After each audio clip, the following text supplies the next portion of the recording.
ঈদের ছুটিতে পর্যটন কেন্দ্রগুলোতে পর্যটক সমাগম বেড়েছে। বর্ষার চিরচেনা এই রূপ পর্যটকরা মুগ্ধ। খাগড়াছড়ি প্রতিনিধি ছোটন বিশ্বাসের তথ্যচিত্রে থাকছে বিস্তারিত। সবুজ পাহাড়ে সাদা মেঘের ভেলা, বর্ষার চিরচেনা এই রূপ পর্যটকদের মুগ্ধ করেছে। বৃষ্টির পর সবুজ পাহাড় পর্যটকদের কাছে প্রধান আকর্ষণ। ঈদের ছুটিতে আলুটিলা রহস্যময় সুড়ঙ্গ, ঝুলন্ত ব্রিজ, তারেং, রিচাং ঝর্ণা সহ বিভিন্ন দর্শনীয় স্থান পর্যটকের পদভারে মুখরিত। বর্ষায় পর্যটকদের কাছে বাড়তি আকর্ষণ নয়নাভিরাম পাহাড়ি ঝর্ণা। পাহাড়ে বেড়াতে এসে মুগ্ধ পর্যটকরা। আমরা এখানে বিভিন্ন পর্যটন কেন্দ্র ঘুরেছি, খুব ভালো লেগেছে। বিশেষ করে বৃষ্টির পর আলুটিলার অসাধারণ ভিউ।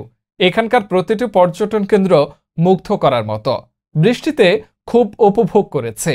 আলুটিলায় ঘুরেছি। আলুটিলা এখন নতুন রূপে সজ্জিত হয়েছে, দেখে খুব ভালো লাগলো।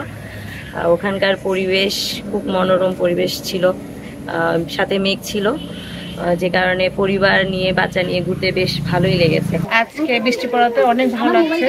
এই যে প্রকৃতির যে একটা সুন্দর দৃশ্য ধারণ করেছে সেটা আমরা সচক্ষে দেখতে পারলাম। আমরা চট্টগ্রাম থেকে এসেছি। আসলে এই বন্ধের মধ্যে আমরা বন্ধ পেয়েছি, বন্ধ পেয়ে ফ্যামিলিকে নিয়ে এসেছি এখানে। আজকে আলুটিলায় আছে। আলুটিলা আসলে অসাধারণ লাগতেছে। এই কারণে আগে একবার দেখেছিলাম, এত সুন্দর ছিল না।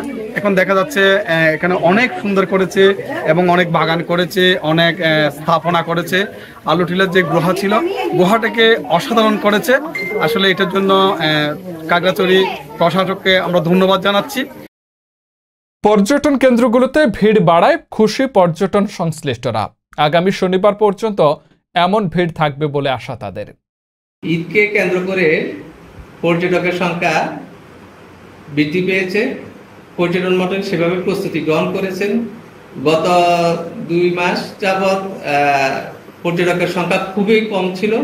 আশা করছি এই ঈদ উপলক্ষে ওই যে ক্ষতিটা হয়েছে পর্যটনের বা পর্যটক না আসার কারণে, সেই ক্ষতিটা ভালোভাবে সম্পূর্ণ হবে বলে আমি মনে করি। এর উপলক্ষে আমাদের প্রচুর পর্যটক বেড়ে গেছে। কয়েক মাস ধরে আমাদের পর্যটক বন্ধ ছিল, খুবই এখন আমাদের প্রচুর পর্যটক বেড়ে আছে। এখন বোধহয় আগের তুলনায় এখন আরো প্রচুর হবে আমাদের পর্যটক। আমাদের হোটেলের প্রায় রুম বুকিং হয়ে গেছে। কাল থেকে ভিড় আরো বাড়ার সম্ভাবনা রয়েছে। সাপ্তাহিক ছুটি থাকায় আগামী শনিবার পর্যন্ত এমন ভিড় থাকতে পারে। এভাবে পর্যটক আসলে আমরা গত 2 মাসের ক্ষতি পুষিয়ে নিতে পারবো বলে আশা করছেন সংশ্লিষ্ট পর্যটন ব্যবসায়ীরা। পর্যটকদের নিরাপত্তায় কাজ করছে ট্যুরিস্ট পুলিশ। ঈদের ছুটিতে পর্যটন কেন্দ্রগুলোতে সার্বক্ষণিক টহল দেওয়া হচ্ছে। এছাড়া যারা দুর্গম এলাকায় যাবে তারা যদি কোনো সমস্যায় পড়ে আমাদের সাথে যোগাযোগ করলে আমরা সব ধরনের সহায়তা দেব। যে আমাদের ট্যুরিস্ট পুলিশ খাগড়াছড়ি জোনের পক্ষ থেকে আমাদের বিভিন্ন পর্যটন স্পটে আমাদের মোবাইল টিম সক্রিয় আছে। পাশাপাশি আমাদের সিভিল টিম আছে, আমাদের কমিউনিটি পুলিশিংয়ের যারা সদস্য আছেন, কমিটির সদস্য আছেন, তারাও স্পটগুলোতে সক্রিয় আছেন। তো খাগড়াছড়ি পার্বত্য জেলায় বিভিন্ন স্পটসমূহে এবং সাজেকে লক্ষাধিক পর্যটকের আগমন ঘটবে এবং তারা যাতে কোনো ধরনের সমস্যার সম্মুখীন না হন সেজন্য আমাদের ট্যুরিস্ট পুলিশ জেলা পুলিশের সাথে সমন্বয় করে দুর্গম এলাকাগুলোতে এবং বিভিন্ন সাজেক সহ বিভিন্ন স্পটগুলোতে আমাদের টিম সক্রিয় থাকবে। তো আশা করি আমরা ভবিষ্যতে কোনো ধরনের সমস্যার সম্মুখীন হব না।